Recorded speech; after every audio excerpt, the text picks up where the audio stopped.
Students, now there are some of the question for B.Ed second year students, and the paper name is paper 5 Gender, School and Society. इसमें आपका question paper का जो pattern है, first question compulsory होगा जिसमें आपको 2 question करने होंगे और प्रत्येक क्वेश्चन 4 मार्क्स का होगा। दैट मीन 8 नंबर का आपका पहला क्वेश्चन होगा जो कंपलसरी होगा। उसके बाद आपके 2 अलग अलग यूनिट होंगे, प्रत्येक यूनिट से आपने एक एक क्वेश्चन लेने हैं। लॉन्ग आंसर में 16 मार्क्स का एक क्वेश्चन होगा, तो 2 क्वेश्चन हो गए आपके 32 मार्क्स के। तो इस तरह से आपका 40 मार्क्स का होगा पेपर।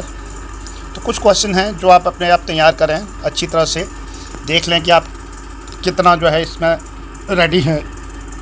तो क्वेश्चन 1 का A, what does patriarchy mean? पितृ सत्तात्मक से क्या तात्पर्य है? B, write one provision for women empowerment, give suggestion for the improvement of girl education. महिला सशक्तिकरण हेतु एक उपाय सुझाइए, बालिका शिक्षा के सुधार हेतु आवश्यक सुझाव दें। C, write causes of gender discrimination, लिंगी विभेद के कारण बताइए। D, role of school in removing gender inequality, लिंगी असमानता को दूर करने में विद्यालय की भूमिका। E, write one constitutional provision for gender equality, लिंगी समानता हेतु एक संवैधानिक प्रावधान लिखें। ये आपके शॉर्ट आंसर क्वेश्चन में हैं, आप अपने आप इनको तैयार कर लें। और इसके बाद लॉन्ग आंसर क्वेश्चन में आपका पहला क्वेश्चन है, what do mean by equity and equality? निष्पक्षता तथा समानता से आपका क्या अभिप्राय है? इसके बारे में आपको वर्णन करना है। Question 2, what do mean by socialisation?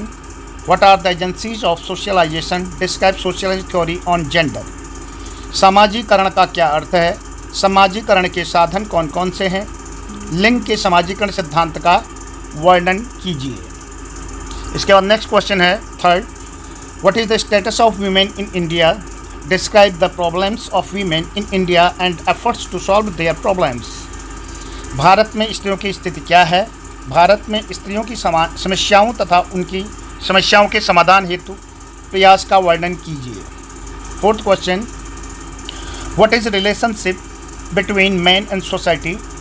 Describe the mutual dependence and importance of man and society. व्यक्ति तथा समाज का क्या संबंध है? व्यक्ति तथा समाज की पारस्परिक निर्भरता महत्व का वर्णन कीजिए। Fifth question, what do you mean by community? Interpret the role of community in education of children. समुदाय से आप क्या समझते हैं? बच्चों को शिक्षित करने में समुदाय की भूमिका की विवेचना कीजिए। Six question, discuss the role of school in gender socialization. What is meant by value? How does it differ from fact and reality? बहुत अच्छा क्वेश्चन है ये। लिंग समाजीकरण में स्कूल की भूमिका के बारे में बताइए। मूल्यों से आपका क्या अभिप्राय है? तथ्यों तथा वास्तविकता से मूल्य किस प्रकार भिन्न है? Seventh question, what do you understand by gender bias? Suggest measures to remove gender bias. लैंगिक विभेद से आप क्या समझते हैं? लैंगिक विभेद को दूर करने के उपाय बताइए। Eighth question, describe the role of school in gender identities and socialization practices. Discuss the role of teacher in bringing gender equality in school. लैंगिक पहचान एवं समाजीकरण में विद्यालय की भूमिका का वर्णन करें। विद्यालय में लैंगिक समानता लाने में शिक्षक की भूमिका की विवेचना करें। Ninth question, through light on the role of male in home and role of female in family. घर में पुरुष की भूमिका तथा परिवार में नारी की भूमिका पर प्रकाश डालें। Tenth question, what are the challenges in Indian culture related to sexual role?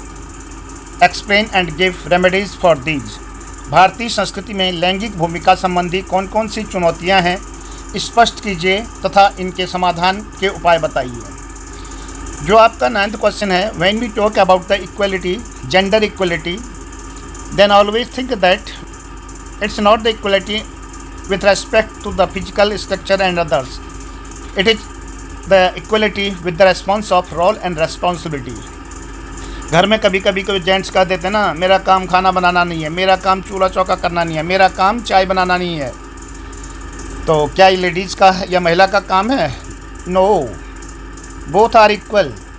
Therefore when we talk about of gender equality, जब हम लैंगिक समानता की बात करते हैं तो लैंगिक समानता रोल और रेस्पॉन्सिबिलिटी से है, कामों से है, काम से है, वर्क से है, कि कोई भी स्पेशल काम फीमेल के लिए नहीं है, कोई भी स्पेशल काम मेल के लिए नहीं है।